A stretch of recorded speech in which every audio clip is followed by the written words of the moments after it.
Hi, welcome back to the Reboot Show. I'm Sally A. Illingworth, your host, and today I'm excited because I'm joined by a couple of panelists to have a discussion about marketing and technology. Today, we've got David Fairfull, who is a social media marketing and technology expert and the CEO and co-founder of Metigy. To get started, I'd love to hear from yourself, David. How have you seen marketing and communication, if you like, evolve in recent years? Wow, that's a really broad question, but I think it's a really interesting one, right? Look, if I go back to, even a few years ago, my original background was running digital for McCann Erickson. So it was very advertising centric and still very broad in terms of the way we would apply, a marketing strategy to digital. And that really evolved quite a lot between the period from there to when I was started with We Are Social, where it became very socially centric and very real time in terms of context and very oriented around, connecting with an individual, consumer in a really tangible, logical way and responding one-on-one. And that was a real shift between, broad-based communication down to very one-on-one and dealing with a customer in real time. And I think that's even evolved further because the application of technology to the ability to be able to understand a lot more about that individual consumer or customer and to really, see more of the background and delve into that detail with that particular customer and apply logic to the way you talk to groups and sets of customers. That's been a major shift in the last few years and really changed the way a marketing team has to be structured and the expertise you need to be able to think, from a broad-based strategy down to a tactical one-on-one conversation. I think you raised a great point because it's those capabilities that actually allow the marketing function to become more effective. And I think one of the key themes that's coming out here is the importance of sentiment, but also how you can't really control sentiment as much as maybe you once could. So from your perspective, David, I know that I'm familiar with, for example, certain sentiment monitoring tools and analytics and whatnot, particularly in the public relations space. But in your experience, where have you seen technology sort of transform marketing and communications the most? I think that varies depending on size of organisation. Obviously, if we talk to an enterprise customer, certainly one of the shifts that I've seen in recent years is a shift to control the technology rather than outsource the gathering of that intelligence and the functional feedback into the business. So a marketing team becoming empowered to really drive and manage that process with direct control of the technology, therefore direct insights into the experience and integration and interface with the customer. So that's been a major transition, and what that leads to, I think, is real-time decision making, which really leads to the logic of maybe a strategy was set and followed through with over a period of time, and you could pretty much run a course and measure that historically. Whereas now I think there's an overarching logic around strategy, but a whole bunch of micro moments that real-time data provide for the brand and the team running the brand to be able to really, deviate or delve into the real opportunities, right? To ride particular conversational trends or particular cycles that Zora mentioned too, where something's happening in real time. And we've all seen fantastic examples of that done really well and some fantastic examples of it done really poorly.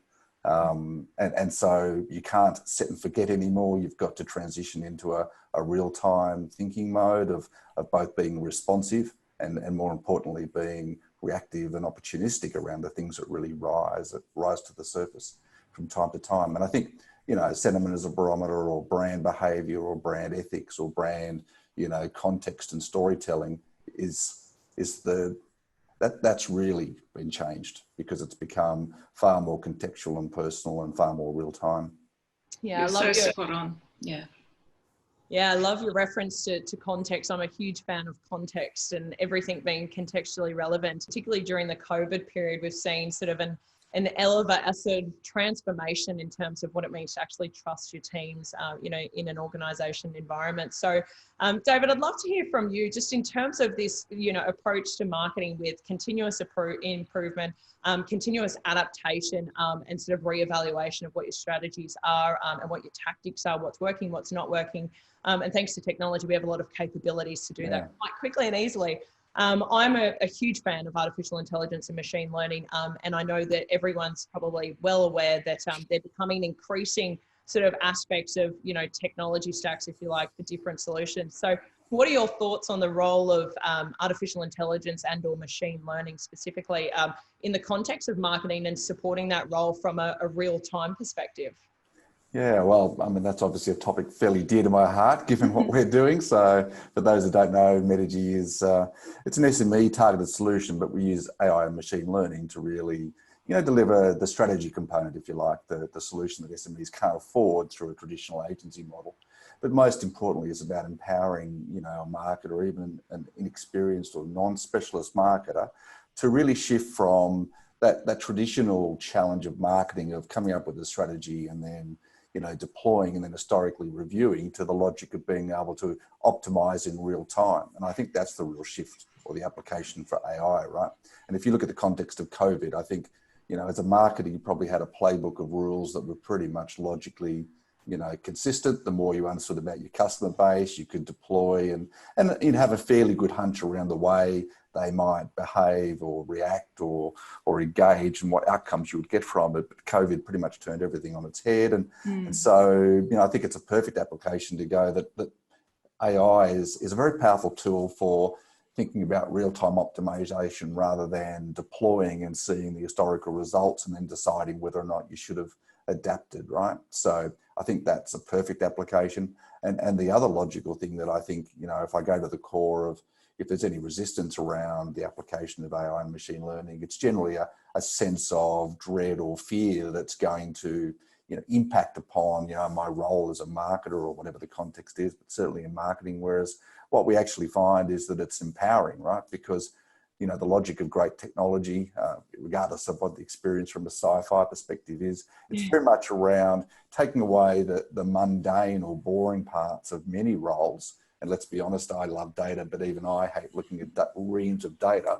I'd rather get to the inside or get to the real, the opportunity for how do I improve or adapt my original thought and deploy something that's going to be more effective. And I think it does that incredibly well. And, while I'm building on the logic of that, it importantly empowers the creativity, right? So the ability to be able to think laterally, to do great creative and then deploy and experience and adapt and iterate on that, right? So a great idea becomes really powerful because data helps us get to the core of what was working and how do we tweak it and improve it as we go. My understanding, and David could correct me if I'm wrong, but particularly when you're looking to use artificial intelligence, it's usually that foundational data that is really key. For example, actually, I remember reading recently, Google even had some issues with claims against them around certain biases that were built into the text predictions in their Gmail function. And there were certain assumptions that, this sentence is leading to speak about a female versus a male. And so they experienced all sorts of challenges there. But to shift gears a little bit and just think about, so we've sort of touched briefly on the return on investment aspect of things. But now if we can sort of look at budgets. So maybe it'd be great to hear from you to start with, David, given your product, for example, is focused on SMEs. You mentioned who maybe don't have the budget to invest in advanced technology. So how is technology and maybe, for example, artificial intelligence and the capabilities there helping us to achieve maybe better efficiency so that we can actually afford to have a budget for these sorts of things to transform our marketing?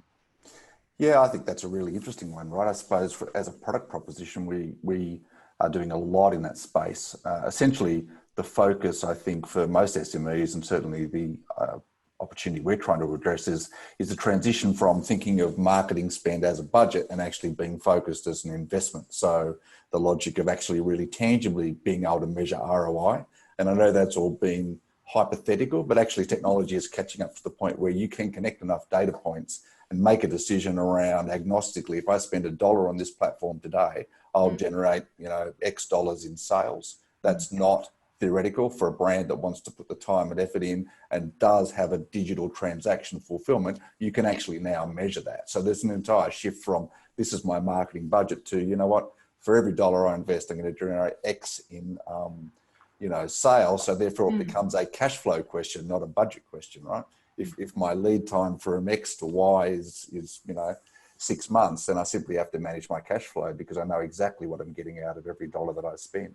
And that is a quantum shift in the way an SME thinks about, their marketing program, right? It becomes, how do I support that activity to get the outcome in a period of time? The boardroom conversation 5 years ago was pretty much led generally by sales as a driver, and then finance as a supporter to all of the planning.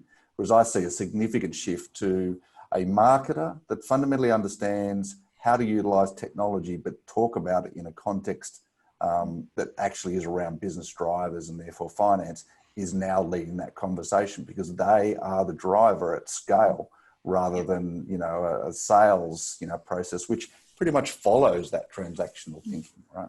So that's a big shift. Yeah. And I don't think it's ever been more relevant, right? The marketing journey is so digitally led, and the advent of COVID has meant that traditional sales teams aren't even out in the field, right? That's it. So if that was your driver before, you've really got to flip it around, right? And the marketer that understands that is leading that conversation for sure. Yeah.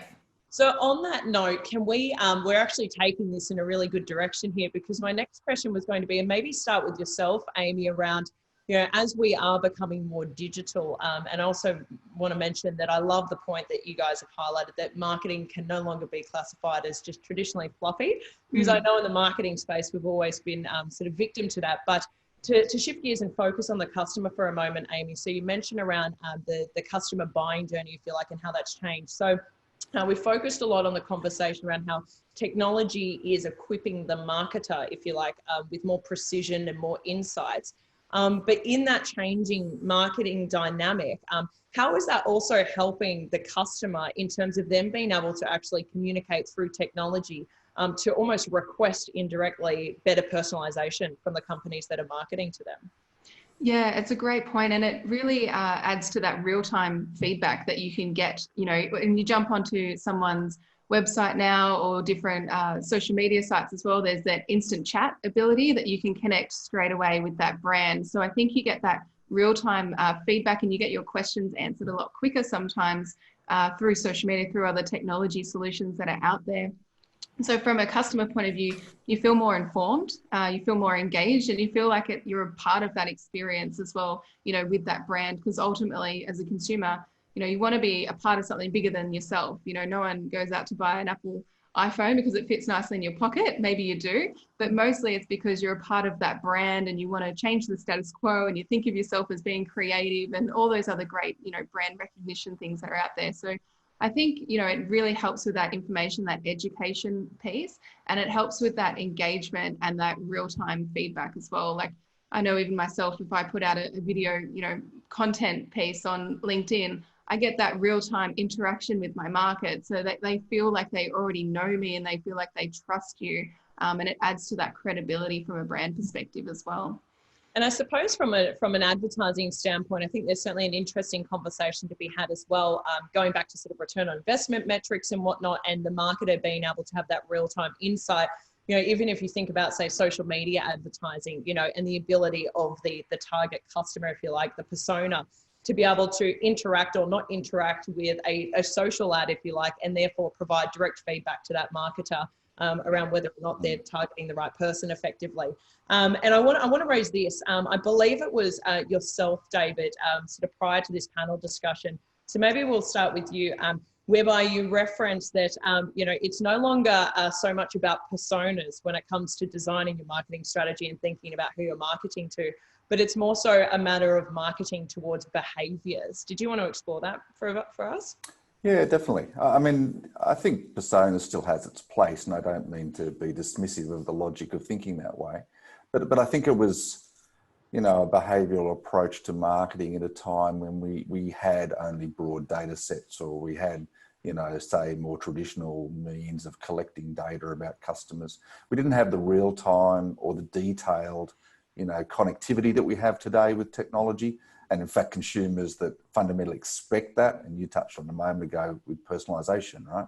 At the end of the day, if I share data with a brand, I'm actually now comfortable with that. I may have been reluctant a few years ago to do that, but I'll do it now on the basis that I expect a better outcome from it. And there's an onus on the brand to, in fact, deliver a better, more personalised experience, and heaven help them if they don't do that, because that's the incumbent requirement for doing that. But I think at that point, we no longer want to be categorised as, I'm a 25-year-old male in marketing, right? Because my relationship with the brand is diverse. I think about the way I engage with them differently on different channels, and I expect you to react and respond to that. And even time of day, I might be working with a brand in a particular context during the course of the day as part of my job, and my behaviour as a consumer at night is completely different again. So it's no longer acceptable to think about, personas as the appropriate categorisation when we have so much more depth to the information we have about a specific customer. We need to be able to respond and react to that appropriately, right? And I love the distinction between, say, my maybe professional persona versus my personal persona, because, I very much appreciate and have learned that, even in different social media channel platform environments, for example, you as an individual, when you're on LinkedIn, for example, you may be in one mindset from a social media marketing standpoint and what you're receptive to, versus when you're on a Facebook or an Instagram. So you actually expect different things in those environments because you almost wear different hats on each platform. And for you, David, in closing, I'd love to hear your thoughts on the future of marketing from the perspective of technology. And what are you excited about?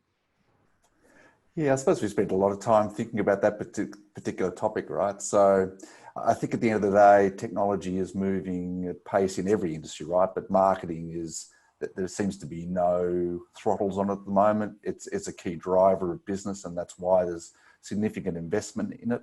I think from a individual market perspective, it is about embracing the fact that technology is now part of your core function. And once upon a time, marketing perhaps relied on the technology component in the business to support that, whereas I think now marketers are driving that technology discussion because they are the interface with the customer, and the logic and strategy that they deploy is going to change that customer engagement and hence drive the business. And technology really is, trying to work at pace to fill in those key, requirements around ROI, real-time thinking, and tactically how do we leverage human creativity. And that's really where there's a lot of money and effort being spent to support those three key objectives. I love that. And I think that's a really strong note to close on in terms of leveraging human creativity. I think technology very much makes us fearful that the human will be made redundant. But with specifically artificial intelligence, it's very much an extension of human intelligence. So thank you very much to all of you today, Zora, David, and Amy. And I'm sure our audience have enjoyed this discussion as well. Please do make sure that you subscribe to the Reboot Show YouTube channel, and we'll see you on the next segment. Thanks, guys. Thank you. Thank you. Thank you.